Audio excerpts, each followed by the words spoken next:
The door wasn't supposed to open. Not during rehearsal. Not when the music was paused mid-verse and the florist was arguing with the planner about where the eucalyptus should fall against the arch. It opened anyway, a soft hinge, a slice of evening light, and there he was, older at the edges, steadier in the eyes, carrying 5 years of vanished time like a quiet storm behind his ribs. The first breath after seeing him tasted like the first breath after drowning, bright, painful, undeniable. No one said his name. No one had to. The room shifted around the absence he had once left, as if the air remembered what my heart had tried so hard to forget. He didn't speak. Just stood there in that simple shirt, sleeves pushed to the elbows, the way he always did when conversation mattered. Those hands had once learned every pulse along my spine, not by possession, but by listening. They could still listen, even from across the room. The planner kept talking, lips moving, a motion picture with the sound off. The florist's hand sliced through the air, greenery here, ribbon there. But all I could hear was the old silence between us, the one that used to feel like a sanctuary. It returned with him, filled with unsent letters and unfinished nights, a silence louder than promises. Time should have ruined the memory of touch. It didn't. It sharpened it, distilled it to its truest elements. The slope of his cheek, the half-moon scar near the jaw from the day we were careless with laughter and a borrowed bicycle. The corners of his eyes, still soft the way they were when sunlight turned them gentler. The imperfection of him, the human of him, standing inside a room that had been arranged to celebrate a different life. I tried to step toward the future that was waiting, toward a ring chosen for its measured shine, toward vows drafted with good sense and kindness. But the body is not a courtroom. It doesn't weigh evidence. It remembers. A bridesmaid touched my elbow light as a bird on a branch. "You okay?" she mouthed. I nodded, the lie small and urgent, the kind people forgive. The rehearsal resumed, music picked up. Someone counted beats. 1, 2, 3, step. 1, 2, 3, turn. The arch leaned toward its role as witness. Out of the corner of vision, he remained, unmoving and impossibly present. Every count landed on a different year we spent apart. 1, the first winter, when coffee burned the tongue because news had come that he was gone, really gone, to a different city with a job that had no weekends. 2, the spring I learned to make a home out of empty drawers. 3, the summer I began saying I'm fine until the words felt like a new name. He must have been told I'd be here. He must have stepped into this room knowing it would be a cathedral of almosts. He didn't turn away. He simply watched, holding his breath like a man diffusing a memory. I tried to return to the choreography of a sensible happiness. The band cued the aisle song, the one chosen because it wasn't too sentimental, wasn't too obvious, wasn't the kind of song that makes people whisper. But the first notes scattered like starlings over a field that used to be ours. A rehearsal is pretend. That night, pretend felt like betrayal. 5 years is a long time to practice forgetting. It's also enough time to learn that forgetting doesn't cure love. It just teaches it to be quiet. Mine had learned silence with devotion. It had knitted itself into work emails, dinner plans, punishing runs at dawn. It had hidden in the bottom shelf where old photographs sleep. It had kept its hands folded, polite, patient, careful not to disturb the life being built with a good person, steady, generous, right in all the ways that count when people say forever. But love that was buried didn't die. It waited. It pulsed under new vows like a drum beneath velvet. When the rehearsal let out, voices flooded the hallway, warm and relieved, eager for the relief of food, of joking, of tomorrow's tidy schedule. He stepped aside to let them pass, the same way he used to step aside in crowded rooms, letting others brush by, collecting small collisions like secret keepsakes. For a moment, the hall thinned. He was close enough to count the flecks in his eyes. "You look..." He started, then stopped, as if the right word might undo the careful wallpaper of the evening. Beautiful would be trespass. Happy would be a lie. Fine would be cruelty. He didn't finish. The mercy of it cracked something tender and old inside the chest. "I didn't come to ruin anything," he said. The voice was familiar, a low place to rest. "I heard you were here. I needed to see you and to know that you—" He swallowed. The hall seemed to hold its breath with us. "That you're okay." Okay, the word scattered. 5 years ago, the fight had been ordinary, too ordinary to justify the scar it left. Two people tired of guessing which dream could live inside the same house. Two people in love who had not learned how to be in love without turning themselves into maps and directions. The world called it a breakup. The body called it an amputation. He left so the dreams could both walk. That was the version told to friends. But there was another truth, private, raw, that we were afraid of how much we needed, afraid of the gravity inside our skin, afraid that real love was a fire we couldn't manage without burning the house down. He took a step closer. Not too close, just close enough for the citrus of his soap to find me, the one he'd used since some forgotten summer. Memory is a braille the skin never forgets. "I won't stay," he said. "I just wanted—" To be sure. The last two words bent, fragile as a reed. To be sure of what? That the world could go on without us? That promises could be kept even where love still breathed? A laugh from the banquet room burst like champagne. The sound felt like a translation from another language. I wanted to say the kind thing, the clean line, the unmessy sentence. Something like, "Thank you for coming," or "I'm happy now." But truth is wild.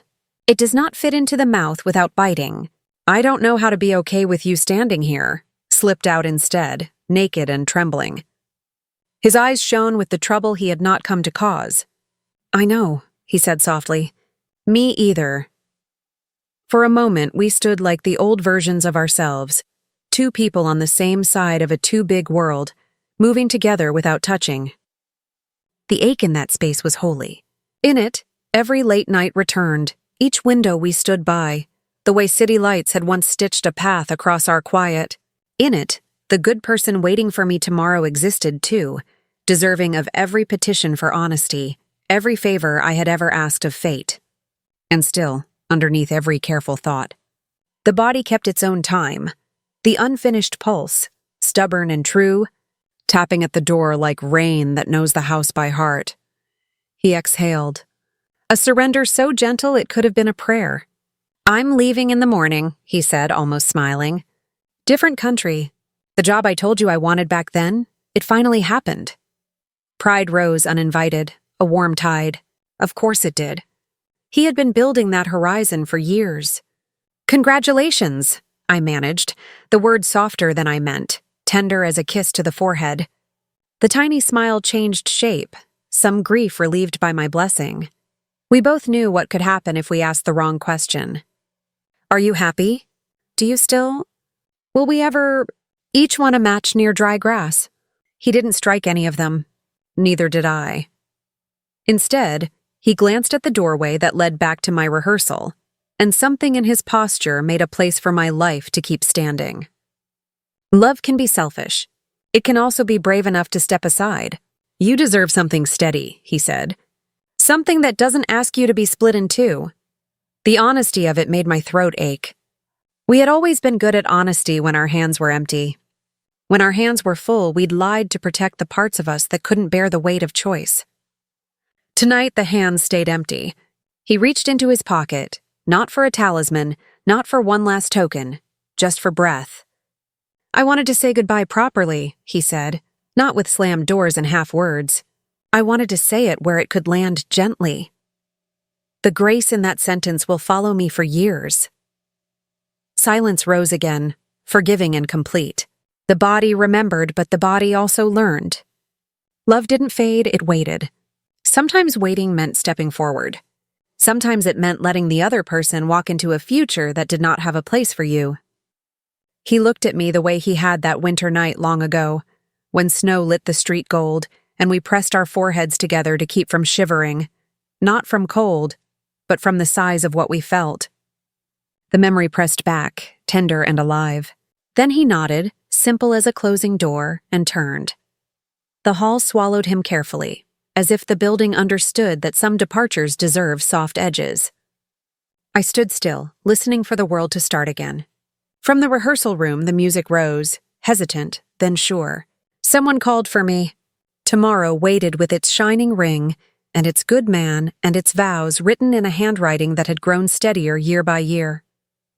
I stepped toward it, heart pounding, not from indecision, but from reverence for the truth inside the chest. The past had returned and breathed, and what mattered most was that love, real, unfinished, enduring, had been seen and blessed, not denied or misnamed. The pulse didn't stop. It settled. The rehearsal dinner spilled into night the way a tide slides over sand, slow, inevitable, claiming everything quiet. Laughter from the patio drifted through the hotel's courtyard like string lights, pretty and harmless. Plates clinked, someone told a story about childhood, and a playlist hummed with songs chosen for their safety. Then the door to the garden opened, the air cooled, and the past walked in wearing a jacket that looked like it belonged to any man, except it rested on shoulders I had once known by heart.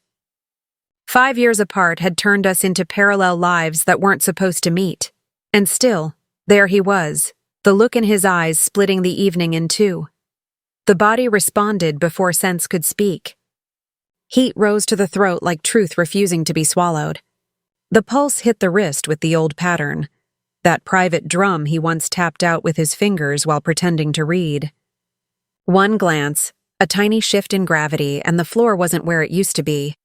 People moved, servers passed with trays, friends tugged their sleeves to show pictures. Candles trembled in glass, but everything inside went still, like a screen paused on a face that should have been forgotten. He didn't cross the room the way strangers do. He crossed it like someone who remembered where furniture used to be. The distance closed with an economy that said nothing and admitted everything. A toast rose at the far end of the courtyard. Glasses lifted, voices brightened, names were cheered, futures imagined aloud. And between those futures and this moment hung a thread fine as breath. He stopped just close enough for the scent of cedar and citrus to land. The reminders that memory stores in the skin, not the mind. Congratulations, he said softly, the word careful, his mouth almost not touching it, like it might bruise. The new ring on the hand flashed, an honest promise that deserved an untroubled sky. Gratitude rose because it should. Gratitude rose because it had been earned. The reply came out steady, a practiced line. Thank you. It means a lot that you came. Each syllable walked in a straight line. Inside, everything swerved. Silence did what silence does between two people who once knew how to speak in shorthand. It turned into language. The fountain in the courtyard whispered its own sentence. From the patio, a chorus of happy voices swelled, then faded, like the tide stepping back to watch what the shore would do. He had changed in small, important ways, calmer at the edges, a little more anchored in the middle. The weight of years sat well on him. 1,000 tiny scenes flashed. The first apartment with the sun that came in sideways. The winter coat borrowed and never returned. The way a cheap diner looked holy at midnight because of the person sitting across the booth. The mind tried to be good. It threw up barricades built from decisions made with open eyes, the steady love waiting in the next room, the respect exchanged day after day, the plans that were not shiny dreams but sturdy ones, the proof that happiness can be constructed with 2 careful hands. This is the life chosen, whispered the mind. This is the path. But desire doesn't wait for permission. It moves through skin like a returning current. It arrives warm and forbidden, and it doesn't ask whether the shore has been promised to someone else. He gestured toward the side gate, dumb as a question mark. The body answered before logic voted. The walkway was lined with jasmine, the smell so sweet it almost stung. The world narrowed to footsteps, to gravel giving way beneath shoes, to small sounds that felt enormous because of what each one might mean. Under a canopy of leaves, the hotel lights blurred into stars, and the moon hung low, indifferent to human arrangements. Everything important in life seems to happen a few steps away from where everyone else is. How are you, really? He asked, and 1,000 times asking the same question in other years folded into this one. The truthful answer did not arrive as a sentence. It arrived as a heat at the base of the throat, as a memory of a summer the heart can still taste. "I'm good," came out because it was both true and too small. He nodded like someone who could hear the shadow inside a word. "I'm trying to be," he said, as if that were an address he'd been living at. Trying Street. Second floor, light in the mornings, dark most nights. There were a dozen safe things to talk about. Work, cities, flights, families, the kind of surface life facts you can hand to anyone without losing blood. They hovered, unchosen. Instead, "Do you ever think—" The sentence refused to finish itself. He let it hang, as though adding an ending might set something on fire. "All the time," he said. There was no triumph in it, just witness. 5 years, 2 separate maps, countless days learning the discipline of not reaching for the familiar light switch in the dark. And yet one look, and the city inside shifted street names. The first brush of hands wasn't even a touch. It was a nearness. Fingers learned the air around each other like a shoreline reading the wave. A single degree closer, and the skin remembered what the mind had been carefully deleting. That was when the conflict showed its teeth. What feels right versus what feels real. Right is the column of facts that fit in daylight, honor, timing, the promise of keeping every promise. Real is the pulse that thunders when a certain voice says a certain name in a certain way. The heart trembled between them, a metronome with 2 tempos. "Tell me to leave," he said. It sounded like mercy trying to save the room. "Tell me to be the past." The word past cracked like thin ice. There was a world where the kind, clean answer arrived like a blessing. There was also this world where the body stood in a garden perfumed with jasmine, remembering the taste of a kiss that had not happened yet tonight, but had happened 1,000 times before, enough to build a cathedral out of 2 mouths. The kiss, when it came, wasn't cinematic. It didn't announce itself to the stars or knock over any furniture. It arrived like relief after holding a heavy box too long, arms shaking, muscles surrendering. It was warm, inevitable, and unequivocally wrong inside the plans already made, and yet it felt like standing in the one place built for breathing. History poured through skin, hot and familiar, not the kind that burns a house down, but the kind that makes a house feel like home. The taste was memory braided with present tense, a language the body never stopped speaking in secret. It lasted exactly long enough for everything to fracture and then clarify. Pulling back felt like stepping off a cliff and finding, somehow, ground. The night didn't scold. The jasmine kept blooming. Far away, someone laughed the careless laugh of a person who has never had to choose between 2 truths. Shame arrived, but it didn't wear horns. It wore a simple face called consequence. The ring on the hand felt heavier, not because it had lost meaning, but because meaning had multiplied and the heart was not a calculator. "I'm sorry," he said, and the apology was clean. No drama, no theater, just a recognition that a line had been crossed and a holy thing, choice, had been touched without full permission. "Me too," came out, and the echo landed between us like an offered seat. There were tears, but not the public kind. They stayed on the inside, watering a field where new honesty might grow. The temptation was to name the kiss a mistake, to wrap it in a dismissive word and tuck it away. But it wasn't a mistake. It was a message. The message said, the heart is still bilingual, fluent in right and fluent in real. What happened next wasn't heroic. It was ordinary courage, a step backward, then another. A breath that hurt, eyes that did not hide. "This can't be more," he said, and the night agreed. Not because desire was small, but because love, the deep kind, loves truth more than it loves winning. That kind of love can hold contradictions without making them bleed on everyone else. It can admit that the body will sometimes betray the life chosen, not out of malice, but out of memory. And then it can choose the life again, with fuller knowledge of the cost. The walk back took a long time, though it was only a dozen steps. The door to the patio swung open, warm light spilling its welcome. Music rose, the safe song still playing, trying to shepherd hearts where they belonged. Before crossing the threshold, there was one last shared look, a quiet pact. Carry this without letting it ruin what good people built with us and for us. Carry it as proof, not as a weapon. Carry it as a compass that points to truth even when the route remains the same. At the table, friends shifted to make space. The easy kindness of people who do not know that a storm just passed over and left the leaves brighter. The ring gleamed in the light. The hand beneath it steadied. A glass was lifted for another toast, and for once the words did not sound like a script.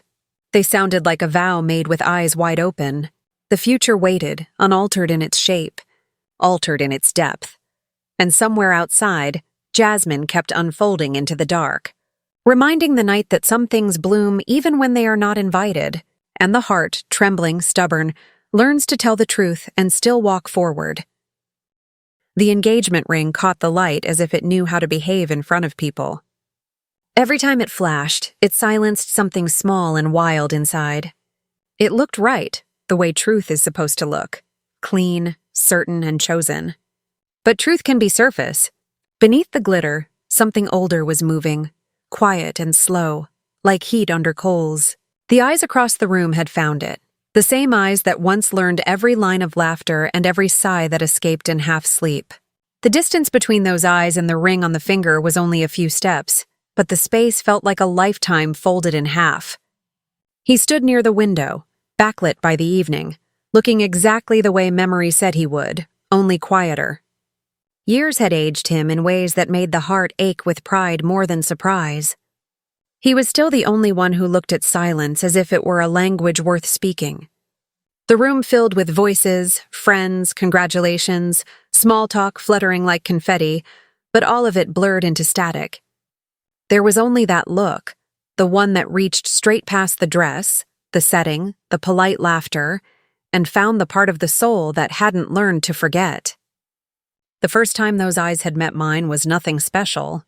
A subway station late, the smell of rain in the air, a stranger's glance that lingered half a second too long. The world had been bigger back then, the future wide open and impossible. Nights that began with jokes ended with breathless confessions. Mornings smelled like coffee and the kind of peace that doesn't last but feels eternal while it does. The love had been fierce, messy, built on raw truth and foolish faith. It burned too hot, too young, until the same fire that made it beautiful made it impossible. Promises cracked under pressure. Distance grew. Then came the quiet, months of unanswered messages, years of rehearsed indifference. And now, 5 years later, here he was again, in a room decorated for a future that had nothing to do with him. No invitation, no warning, just a collision between what was chosen and what was once inevitable. The eyes met and didn't look away. Every vow rehearsed for tomorrow trembled like a candle in the wind. The ring glimmered again, as if to remind that choices have weight. The hand felt heavier under its shine. It was supposed to be a symbol of love that was steady, the kind that holds even when storms come. But love, real love, isn't steady. It burns, it shakes. It breathes in places you thought you sealed shut. He crossed the room slowly, careful not to draw attention, careful not to make it look like what it was. His steps were memory. Each one rewound something inside. When he stopped close enough to speak, the air changed. It always did. "Congratulations," he said, voice softer than before, older, but still carrying the same quiet authority that used to calm every storm. "You look happy." The lie came easily. "I am." It floated between us, light as smoke, believable to everyone but the two who heard it. There was so much to say and none of it safe. The words pressed against the teeth, begging to escape. The apology for leaving. The confession that forgetting had never worked. The truth that even with a new life built and another name on the lips, the heart still trembled at this presence. Instead, there was only silence. A silence that wasn't empty, but full, bursting with everything time had failed to erase. The silence remembered the way his hand once fit perfectly against the back of the neck, the way laughter always came easier with him near, the way love had once been a wild, ungoverned thing instead of a polite arrangement. Outside, the night had begun to fall. The sky pressed itself against the glass, bruised with twilight. The reflection in the window showed two people standing too close, trying to pretend that the universe hadn't just shifted beneath them. "I shouldn't have come," he said half to himself. "I just needed to see you one more time before—" The sentence trailed off, but it didn't need an ending. The look finished it. Before it's too late. Before the vows are spoken. Before the ring becomes more than metal. The heart didn't know which truth to hold. The vows to come were heavy. They carried family, promises, a life built on reason. But the memories whispered lighter.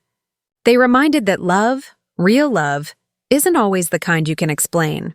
It's the one that refuses to die, that hums quietly through years of pretending, waiting for one look to bring it all back. Every logical thought said to turn away, to protect what had been built, to honor the life chosen. Every heartbeat said to stay a little longer, to breathe in what once was, to remember that not all flames are meant to be extinguished. The distance between them vanished without intention. The brush of hands was accidental, maybe. Maybe not. Heat traveled faster than thought. A single touch and the years collapsed. The body doesn't ask for permission to remember. The fingers that once traced every scar recognized their home. The heartbeat skipped, then raced. The same rhythm it had known before the world interfered. The moment didn't belong to logic. It belonged to something older, more honest. The kind of connection that lives under vows, under names, under time itself. And then it ended as quietly as it began. He stepped back, eyes glassed with something that looked like surrender. "You deserve this," he whispered, glancing at the ring. The way he said it made it sound less like a blessing and more like a release. The air between us filled with all the things that would never be said again. It wasn't a goodbye. It was an acknowledgement. There's no right choice in love that once belonged to the soul. There's only the choice you can live with. The night went on. People laughed. The lights flickered. Music started somewhere in the distance, cheerful and unaware. The ring caught the glow again, perfect in its role. Beneath it, the skin still remembered warmth. The heart carried both, the promise and the memory, like twin flames that refused to destroy each other. Love had returned, not to stay, but to remind what it once meant to be alive inside someone else's heartbeat. When the door finally closed behind him, the world didn't end. It just became quieter, as if holding its breath for a story that would never be told aloud. The ring gleamed softly in the dim light, and underneath its shine, something pulsed, steady, deep, and human. The hotel quieted the way a tide pulls back from shore, leaving the sand glistening and the night holding everything it didn't say out loud. The rehearsal had ended, the last well wishes drifted down the hall, and the door clicked shut behind the final laugh. Alone at last, the room breathed with me, curtains lifting on a small wind, a lamplight cupping its warm hand over the bed. Tomorrow had been polished for months until it gleamed. Tonight had slipped in unannounced, and with it came the confession the heart saves for itself. All day I had worn the right smile, offered the right words, practiced the vows until they sounded like a song I could hum without thinking. It was a good song, honest and kind, and it fit the life I had chosen like a dress made by someone who knows the body's shifting tides. But when night fell, memory called each of its witnesses. One by one they arrived, the laughter that once lived at the back of a throat I loved, the way a hand could find mine in dark theaters without searching, the soft halting breath before a kiss that split the hour open and poured it full. Every kiss we ever shared pressed itself to the insides of my eyelids, not as regret, but as proof. Once, there was a forever I didn't have to say out loud. It would have been easier if the past had stayed history. It hadn't. It had walked into the rehearsal like a tide claiming its old line on the shore. Nothing dramatic, just a presence that bent the room's gravity. Eyes found me, and the body remembered before the mind filed a protest. Tonight, replay ran on a loop I couldn't switch off. The surprise of that first glance after 5 years. The walk toward the side gate that pretended to be coincidence. The tilt of his mouth when words wouldn't serve. The taste of a kiss that felt like a house key sliding into the same old lock. One moment like that can change the light on every wall. I tucked my dress into the closet, watching the ivory fabric sigh into stillness. On the dresser, the ring sat where it could catch the lamp's circle, throwing off a neat constellation onto the glass. It looked like truth. "It is truth," whispered the mind. "Truth can be more than one thing at once," murmured the heart. That was the ache. The way two truths can share the same room and never touch. The way love can belong in one place while refusing to die in another. The ache wasn't a weapon. It was a teacher. It showed exactly where the soul still answered to a name not written on tomorrow's programs. I ran water in the sink until it turned cold, then warm, then something in between. The mirror fogged at the edges, forgiving in its blur. Under that blur, the face looked like it always does the night before a turning, older by a year and younger by a memory. Fingers pressed briefly to the throat, feeling the beat that had argued all evening for both futures at once. The pulse didn't know how to lie. It moved toward the past and the promise with equal devotion, like a compass needle that quivered even as it pointed north. On the nightstand lay the vows, small cards, careful handwriting, each line a brick in a house built to last. Gratitude filled the room as if someone had opened a window and let it blow in. For the good man sleeping 2 floors down, for the steadiness he brought, for the kindness that didn't need a performance to exist. Gratitude is not a lesser love. It's a love that knows how to carry groceries and remember birthdays and show up with soup on sick days. The memory of another kind of love did not cancel it. It made the air warmer, made the choice clearer and harder at once. I turned off the lamp and let the room breathe in darkness. Night has a way of telling the truth without raising its voice. Against the ceiling, city glow painted a faint, faithful square. The phone lit up with messages. The bridesmaid who couldn't sleep, the cousin who found an old photo and promised not to share it until after the ceremony. The mother who said simply, "Good night, honey." A final message waited at the bottom, no name on the screen, only a number I could have picked out from a handful in the dark. It wasn't a new message. It was an old one, still unsent in a drafts folder in a forgotten account, written years ago after a fight that left the lungs empty. "I'm home if you are." It didn't matter that it never reached me then. The words reached me now, through time's thin wall, and asked a question no one can answer without bleeding a little.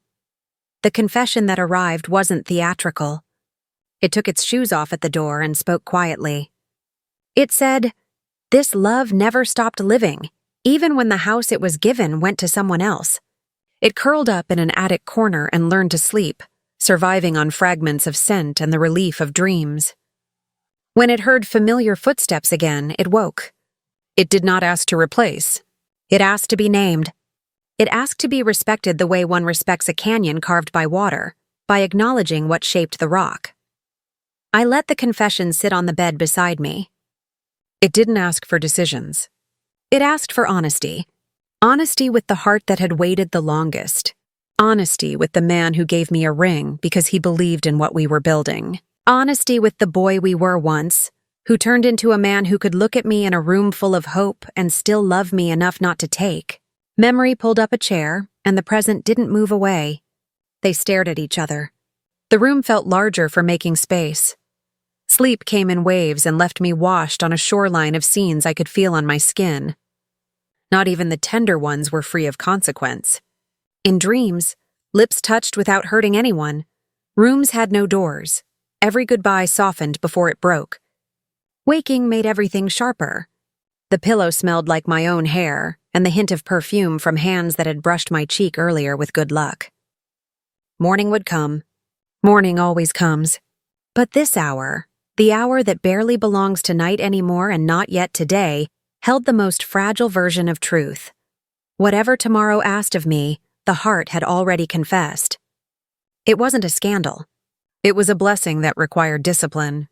I sat up and felt how the body trembles after carrying a secret to safety. The trembling didn't accuse. It thanked. It thanked the brave, foolish years that taught me how to love in a blaze. It thanked the steady, faithful days that taught me how to love in quiet. It thanked the chance to see both clearly, side by side, without having to choose a villain. It even thanked the ring for its unwavering light, and the shadow beneath it for reminding that light is most visible over darkness. Before dawn, I wrote a new line at the bottom of the vows. Not an edit, an addition. A single sentence that could hold all the rooms the heart contains without breaking the front door.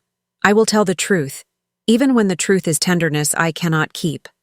It would mean nothing to anyone listening tomorrow.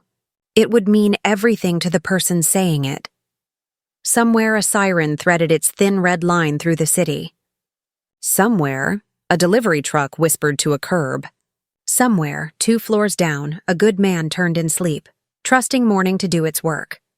And somewhere else, not far, not near, another heart lay awake and tried not to rehearse our last look like a prayer. The world kept moving. Mine did too. Slower now, kinder. When the first pale light drew its careful finger across the ceiling, I slipped the ring back on and felt how it settled like a promise that could bear the truth without shattering. The pulse didn't calm because I told it to. It calmed because it had been heard. The night before forever had asked its question and received its answer. Not the tidy one, not the cruel one, but the human one. Forever begins by telling the truth and keeping the promise.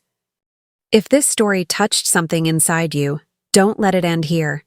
Like, share, and subscribe, so every heartbeat of love finds its echo again. Stay, because the next story might just feel like yours.